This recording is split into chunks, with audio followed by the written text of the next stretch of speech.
સદ વિચાર આપણી અંદર આવે. એક વિચાર કેટલું મોટું કામ કરી જાય છે. ઘણા લોકો આખો દિવસ અમે મરી ગયા.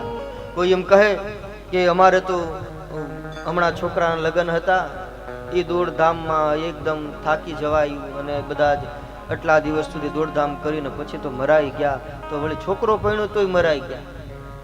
અમારે નાનો છોકરો તો 12th સાયન્સમાં હતો, ખૂબ સારા પર્સન્ટેજ લાવ્યો, પણ હવે એની મહેનતમાં રાત્રે પણ એમની સાથે જાગવું પડતું. આમ ઉજાગરા થયા અને એકદમ મરાઈ ગયા. વળી પાછું નાના છોકરાને પેલામાં જવાનું થયું. એક નવો બંગલો લીધો, હવે એની દોડધામમાં એના દસ્તાવેજ કરાવવામાં તો કે મરાઈ ગયા. આ બધું મરાઈ ગયા. લોકોની વિચારધારા એવી એકદમ હેરાન. બહુ મરાઈ ગયા કરવું નહીં, નહીતર ક્યારેક બ્રહ્માજી તથાસ્તુ કહી દેશે. એક માળી લાકડાનો ભારો લઈ અને જતા હતા. એમાં માળીએ પુકાર કર્યો કે હે ભગવાન, હવે દોરી ખેંચી લે. ભગવાનને વિચાર આવ્યો. માનો પુકાર સાંભળીને ભગવાન સીધા યમરાજને મોકલ્યા. યમરાજ સીધા પ્રગટ થયા. માળીને કહે, માળી ચાલો.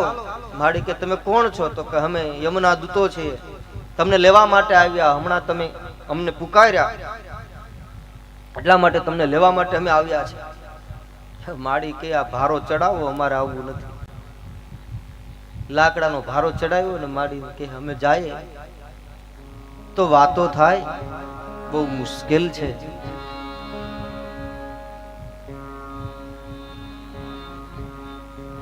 એક વિચાર, શુભ વિચાર, હંમેશા આશાવાદી બનવું, સારા વિચારો કરવા, જીવનમાં આશાવાદી બનવું. દુનિયાનો સૌથી મોટો વૈજ્ઞાનિક અલ્બર્ટ આઇન્સ્ટીન, જેમણે એક વિજ્ઞાનમાં એક નવી ક્રાંતિ લાવ્યા. સર આઇઝેક ન્યૂટન પછી જેણે વિજ્ઞાનમાં કંઈક નવું સંશોધન કરી, ગ્રેવિટીનો જે સિદ્ધાંત જેણે પ્રસ્થાપિત કર્યો અને E=mc² નું જેણે સિદ્ધાંત આપ્યો સાયન્સના નિયમ પ્રમાણે. એ અલ્બર્ટ આઇન્સ્ટીને એ જ્યારે નાનો હતો ત્યારે એકદમ મંદ બુદ્ધિ જેવું બાળક, જેવું એકદમ અબુદ્ધ જેવું બાળક હતું. પછી એને જ્યારે સ્કૂલમાં ભણવા બેસાડ્યો ત્યારે એને ભણવામાં કંઈ આવડે નહીં. એકદમ ઠોઠ વિદ્યાર્થી, દેશી ભાષામાં કહું તો.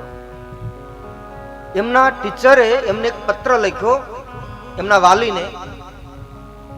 આને તો કંઈ આવડતું નહોતું, કંઈ વાંચતા આવડે નહીં, કંઈ લખતા આવડે નહીં, કંઈ સમજી શકે નહીં, એવો બાળક, અબુદ્ધ બાળક.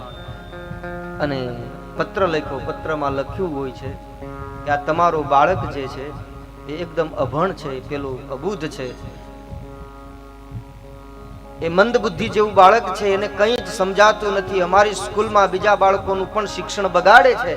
તમારા આ બાળકને બીજી સ્કૂલમાં બેસાડી દો. અમારી સ્કૂલમાં કોઈ આવા માસ્તર નથી કે એમને ભણાવી શકે.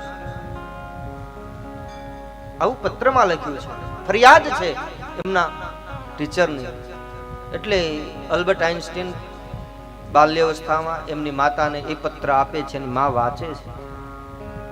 દીકરાને ખબર નથી કે આમાં શું લખ્યું છે એ પત્રની અંદર, પણ માએ આખો ભાવ બદલાવી નાખ્યો.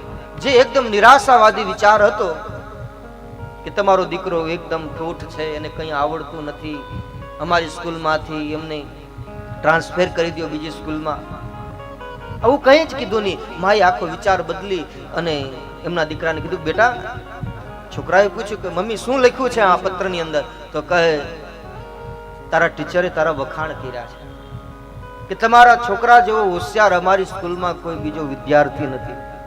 ખૂબ જ હોશિયાર છે આ તમારો દીકરો, ખૂબ આગળ વધશે, તમારા દીકરાને ભણાવી શકે એવો કોઈ ટીચર, કોઈ માસ્ટર અમારી સ્કૂલમાં નથી. એટલા માટે તમે કોઈ બીજી સ્કૂલમાં એમને બેસાડો કે જેમને ભણાવી શકે.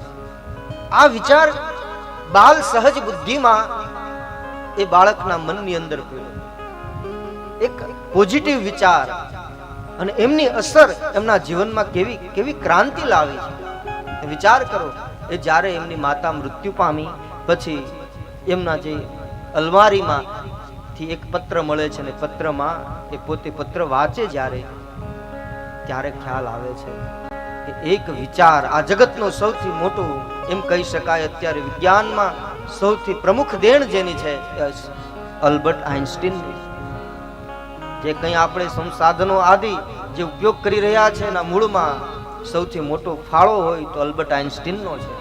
દુનિયાનો એટલો મોટો વૈજ્ઞાનિક બની ગયો. એનું કારણ શું? એની માતાએ ત્યારે એને ઠપકો નહોતો આપ્યો, ત્યારે એને કંઈ એની ઉપર ટોર્ચર નહોતું કર્યું, પણ એને એક સારો વિચાર આપ્યો.